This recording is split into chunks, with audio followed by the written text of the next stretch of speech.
homem que governou o Império Soviético por mais tempo depois de Joseph Stalin, um homem educado, afável e de inteligência silenciosa, das salas de aula universitárias às terras ucranianas, dos Urais às fábricas de tanques. Com isso, pavimentou seu caminho para a liderança total do que foi por décadas uma poderosa potência. Leonid Brezhnev chega ao poder em 1964 e assim se mantém por 18 anos, entre um período de prosperidade e outro de relativo estagnamento. Às vezes, buscava retornar à União Soviética ao velho stalinismo magnânimo após as reformas liberais de Khrushchev, enquanto em outros momentos foi um homem moderado, que se entendeu com presidentes tão belicosos quanto Richard Nixon. Alguns também afirmam que a União Soviética recuperou parte de sua visão imperial e de líder mundial sob o comando de Leonid Brezhnev, caminhando por uma corda bamba de grandes problemas internos e de forças que mais buscavam que a Rússia se adaptasse ao capitalismo ocidental. Hoje vamos conhecer a sua história. Oi, aqui é o Reinaldo Carrillo. Venho fazer um convite especial para nos seguirem no novo canal A Nova Enciclopédia, onde eu estarei narrando vídeos de uma grande variedade de temas, todos muito interessantes. Tenho certeza que vocês vão adorar. Aqui na tela vai aparecer o link para vocês irem vendo o que publicamos, para entrarem, se inscreverem e aprenderem tanto e aproveitarem tanto quanto nós. Sem mais delongas, vamos à história de hoje. Leonid Ilyich Brezhnev nasce no seio de uma família operária de origem russa em Kamenskoye, Ucrânia, no dia 19 de dezembro de 1906. Seus pais foram Ilya Brezhnev, trabalhador do setor siderúrgico, e Natalia Denisovna, dona de casa. Era uma época marcada pelo fim do czarismo e o surgimento das ideias marxistas-leninistas nas fábricas russas. Por isso, a influência de seu pai foi fundamental na formação ideológica de Leonid. A Revolução Russa encontra no jovem Brezhnev e em milhares como ele o caldo de cultura ideal para a luta comunista. Eram tempos de mudança na Europa. Uma revolução derruba o czar do Império Russo em 1917 e pouco depois, os chamados bolcheviques instauram o primeiro Estado comunista do mundo após acabar em um porão com a vida dos czares e de seus 5 filhos. 4 anos após esses eventos, em 1923, Brezhnev é um jovem de 17 anos, de mentalidade marxista, que decide ingressar na organização juvenil do Partido Comunista da União Soviética, também chamada de Komsomol. E 6 anos depois, em 1929, finalmente consegue se tornar membro formal do próprio Partido Comunista. Nesta época, nos anos 20 do século XX, a mão de obra especializada e técnica era muito solicitada. Muitos jovens recebiam formação técnica de diferentes tipos. Brezhnev inicialmente estuda agricultura e gestão de terras e obtém o título de agrimensor em 1927, em uma escola técnica de Kursk. Depois disso, em 1935, obtém o título de engenheiro metalúrgico e se especializa nas indústrias de ferro e aço que estavam a leste da Ucrânia. Um detalhe curioso durante seus estudos, Brezhnev trabalha como um extra em um teatro local e neste teatro desenvolve talento para atuação, habilidades histriônicas e um interesse também pela poesia. Paralelamente, continua com sua carreira política e militar. Começa com o serviço militar obrigatório entre os anos 35 e 36 e realiza cursos na escola de tanques. Depois disso, atua como comissário político em uma fábrica de tanques e, para 1939, é nomeado secretário do Partido Comunista para a região de Dnipropetrovsk. Mas antes de continuar, devemos lembrar que a União Soviética, desde o seu nascimento como país, havia sido conduzida por Vladimir Ilyich Ulyanov, mais conhecido como Vladimir Lenin. Após a morte deste em 1924, o poder já estava nas mãos de Joseph Stalin e nos anos seguintes ele vai consolidá-lo. Pouco depois, nas famosas purgas, que parte da historiografia chamou de Grande Purga, entre 1937 e 1939, é que Brezhnev pode avançar rapidamente dentro do Partido Comunista e do próprio Estado ao ascender nos espaços que ficavam vazios. Brezhnev era um homem de rosto severo e sobrancelhas muito densas, Estudou sua inteligência técnica, seu caráter gerava confiança em muitos dos amigos que fez durante sua carreira. Era afável no trato e aparentemente austero. Embora à medida que foi escalando, seu apego a luxuosos vícios transbordou, a melhor vodka, os melhores charutos e cigarros, o melhor whisky, mulherengo insaciável e amante de carros de luxo que dirigia em alta velocidade nos arredores de Moscou. Mas voltemos ao jovem e universitário Brezhnev. Em 1926, Brezhnev conhece Victoria Pretovna Denisova, com quem se casa em 1928. Deste casamento nascem seus filhos Galina Brezhneva em 1929, seguido de Yuri Brezhnev em 1932. Victoria, a esposa de Brezhnev, o acompanharia até o fim em seus últimos dias. Avançando para os anos 30 e 40, a União Soviética com Stalin alcança um período de estabilidade através de um controle político rigoroso e de acelerada industrialização e coletivização de terras. Mas isso é interrompido quando as nações europeias embarcam no que os russos chamaram de Grande Guerra Patriótica, também conhecida como a Segunda Guerra Mundial. Na frente ucraniana, Brezhnev atua como comissário político no Exército Vermelho. Suas responsabilidades incluem garantir a lealdade ideológica e política dentro das tropas, bem como manter a disciplina, fazer propaganda e supervisionar o moral dos soldados. A União Soviética, aliada ao bloco ocidental capitalista, vence na guerra, e nos anos seguintes, Brezhnev ocupa diferentes cargos importantes nos comitês regionais da Ucrânia.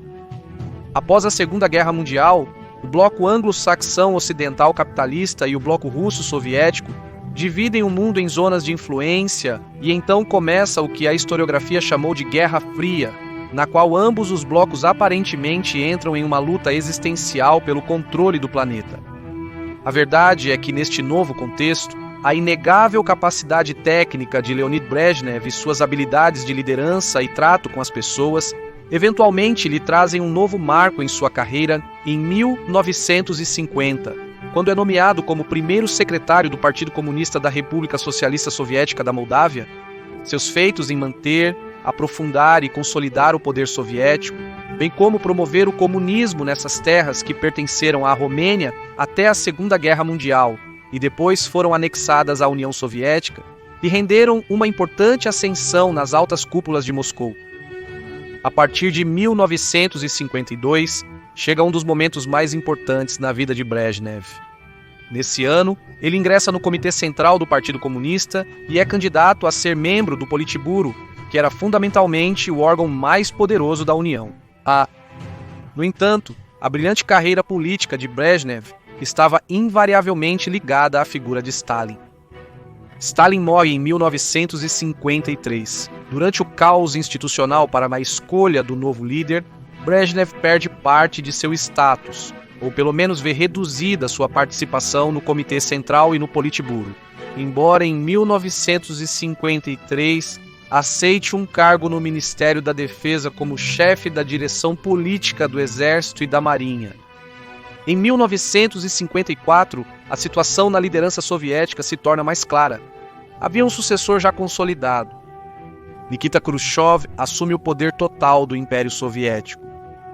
Nikita Khrushchev e Leonid Brezhnev não eram desconhecidos, mas sim tinham um vínculo importante partindo de sua origem ucraniana compartilhada. Ambos procediam de lá. Brezhnev cultivou esse vínculo e foi recompensado pouco tempo depois, em maio de 1955, quando foi nomeado por Khrushchev como primeiro secretário do Partido Comunista da República Socialista Soviética do Cazaquistão. Como vemos, onde o partido precisava de um homem como ele ia de forma leal.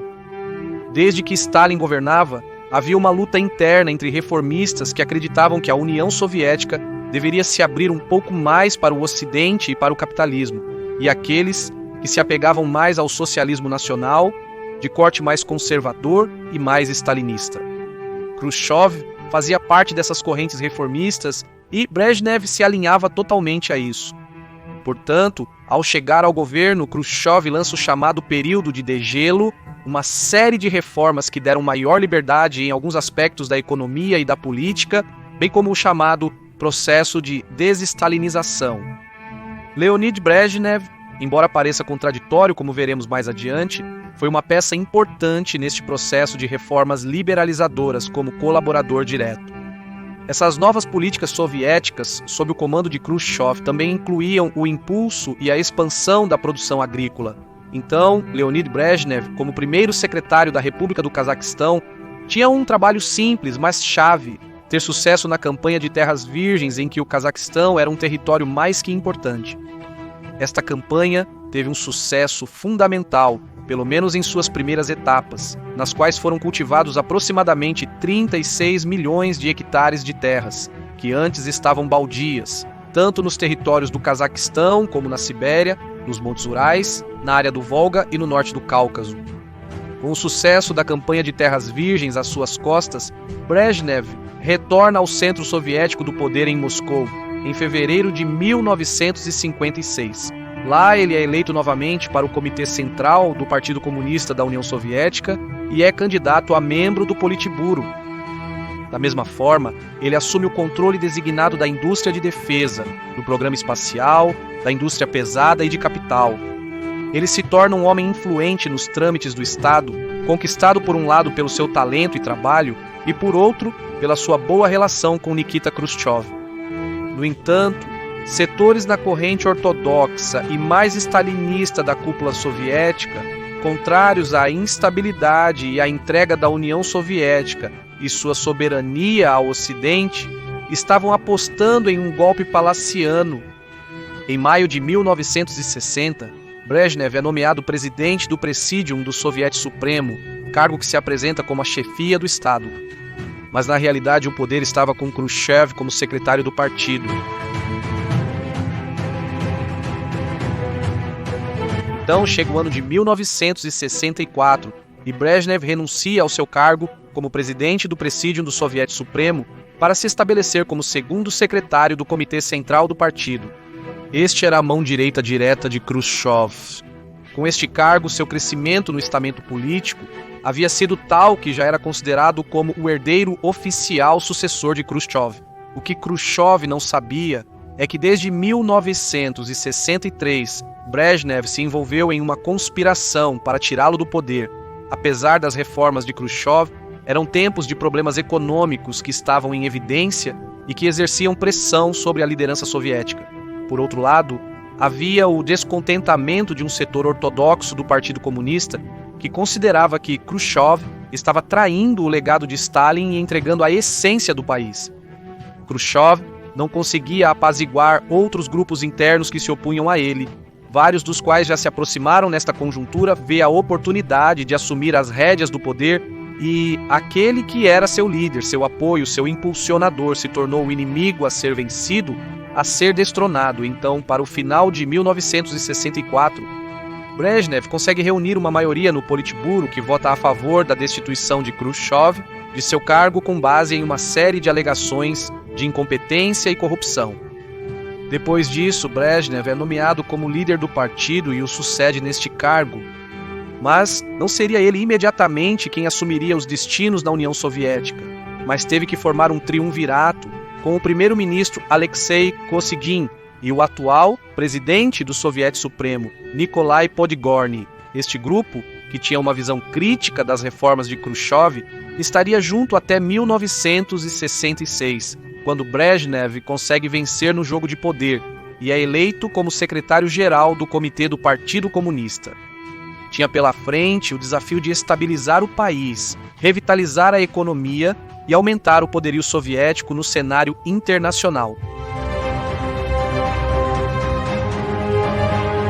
Apesar da aparente afinidade entre Brezhnev e Khrushchev sobre como conduzir a União Soviética, no início da chamada liderança coletiva de Brezhnev, Kosygin e Podgorny, aquela incipiente liberalização e descentralização de Khrushchev foram substituídas por políticas de tendência stalinista e de corte mais conservador e centralista.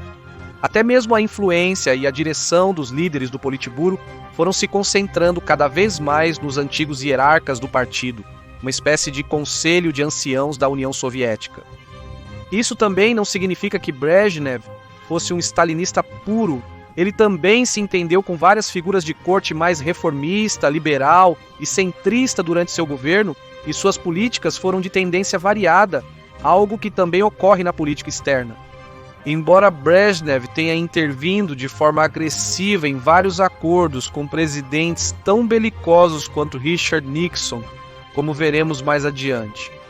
De modo que internamente, desde 1965, sob a liderança de Brezhnev, começa uma fase de melhorias econômicas para a União Soviética a nível produtivo e industrial. As novas políticas começam a tomar forma. As fábricas e minas aumentam a produção em 138% em relação a 1960, e nesse mesmo ano são abolidos os conselhos econômicos regionais, que haviam sido implementados por Khrushchev em 1957, e cuja função era administrar as economias das diversas regiões da União Soviética para retornar a uma política de maior direcionismo estatal. No âmbito alimentar, as melhorias não foram tão altas quanto no nível industrial, com um crescimento tímido de 3% constante. Este período de governo durante os anos 60 foi um de fortalecimento do emprego e do poder aquisitivo, mas que depois se tornaria em um crescimento lento e até estagnado. No que diz respeito aos assuntos externos e militares durante seu mandato, busca-se resgatar aquela visão imperial russa da União Soviética dentro do delicado jogo geopolítico do momento. Brezhnev tem uma implicação pessoal destacada na política externa. A doutrina stalinista também adotava uma política mais intervencionista. Brezhnev estava determinado a devolver a política mais intervencionista. Brezhnev estava determinado a devolver o poder que Moscou havia perdido sobre as repúblicas satélites nos últimos anos. Para 1967, a Tchecoslováquia, que era formada pelas atuais República Tcheca e Eslováquia, leva adiante um processo de liberalização de seu sistema comunista soviético com o apoio, além de protestos massivos. Isso foi conhecido como a Primavera de Praga. Essa decisão não foi bem recebida no seio do governo da União Soviética e, em resposta a essa tentativa de sublevação de uma de suas repúblicas, em 1968, ocorre uma intervenção militar soviética-russa em território tchecoslovaco para esmagar a rebelião que resultou em mais de 100 mortos. O líder do Estado tchecoslovaco foi levado à força para a União Soviética e as reformas foram abandonadas. Este seria o começo da chamada doutrina Brezhnev, que afirmava que nos casos em que os interesses comuns essenciais de outros países socialistas estivessem ameaçados por um deles. Fim da citação. As forças do Pacto de Varsóvia seriam as encarregadas de realizar este tipo de intervenções. Diferente do período de Khrushchev, que mais buscava reduzir o aparato militar, Brezhnev, durante os primeiros anos de seu mandato, aumenta em 40% os gastos de defesa, fato que faria com que a União Soviética praticamente igualasse os Estados Unidos na corrida armamentista no momento. Brezhnev também fornece de forma mais direta financiamento e equipamentos militares e de propaganda a países que estavam em conflito com o Ocidente, tanto político-diplomático quanto militar. Em geral, durante a primeira etapa de Brezhnev, há um crescimento em termos de produção econômica, de poder aquisitivo e de influência militar e política da União Soviética. Outro aspecto marcante de seu primeiro período, em 1968, foi o Tratado de Não Proliferação de Armas Atômicas entre a União Soviética, assinando outros tratados, tanto com Richard Nixon quanto com Jimmy Carter em 1979 em relação ao controle de armas. No entanto, este último tratado com Jimmy Carter não chegou a ser apresentado ao Congresso norte-americano devido à invasão soviética ao Afeganistão, que já vamos mencionar. Embora Leonid Brezhnev pegue elementos dos velhos stalinistas e aumente os níveis de controle interno de Khrushchev, o sistema político da política interna inevitavelmente não era o mesmo da época de Stalin. A deslealdade ideológica de anos anteriores ainda era punida. Qualquer crítica ao sistema, aos líderes e até mesmo à literatura oficial eram consideradas como propaganda antissoviética. No entanto, não chegavam a ser vistas como purga da época stalinista. Uma famosa expulsão dessa época foi do reconhecido pensador Alexander Solzhenitsyn. Brezhnev era definitivamente um homem comedido em relação à política interna, que não tomava decisões precipitadas, gostava de trabalho em equipe, ouvia outras opiniões, mas que não hesitava quando precisava afastar um adversário. Chegamos à segunda etapa de Brezhnev, a dos anos 70. Para esta década, Brezhnev tenta se afastar um pouco da doutrina mais ortodoxa e busca uma política de maior distensão com o Ocidente. Ele procura normalizar as relações com a Alemanha Ocidental e reduzir as tensões com os Estados Unidos, isso por meio dos tratados de controle de armas internacionais que já mencionamos, bem como o compromisso de manter a estabilidade internacional e, em troca, poder promover um maior comércio entre a União Soviética e os países ocidentais. Mais capital do Ocidente chegaria à União Soviética, e, em troca, ela também deveria se abrir pouco a pouco, inevitavelmente, não apenas o capital, mas as ideias, a cultura e as correntes políticas do Ocidente. Para os anos 70, como já adiantamos, a União Soviética havia conseguido se equiparar militarmente com os Estados Unidos no que diz respeito a armas estratégicas, e o exército russo acaba se consolidando como o maior do mundo, um marco que ainda hoje muitos aplaudem Brezhnev. Por outro lado, voltando a temas de políticas locais dentro da União Soviética, Brezhnev não elimina todas as reformas que Khrushchev havia começado. Por exemplo, estava convencido de que os métodos convencionais usados para organizar as fazendas coletivas funcionavam.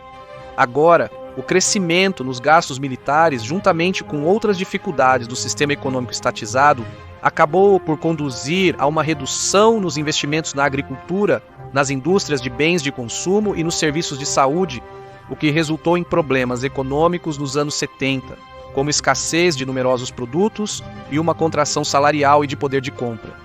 Para 1973, chega a chamada Era do Estagnamento, um problema econômico que também se refletiria no social e no político. Esta segunda etapa, sob a liderança de Leonid Brezhnev, seria de um crescimento lento a nível econômico em comparação com todos os seus pares ocidentais e até mesmo com a China também. Os anos 70 também são testemunhas de diversos processos revolucionários no continente africano, e Brezhnev busca, sem nenhum tipo de Portugal, em 1975 e durante a Guerra Civil, a União Soviética apoia o Movimento Popular de Libertação de Angola, que governou esse país desde 1975 a 1991.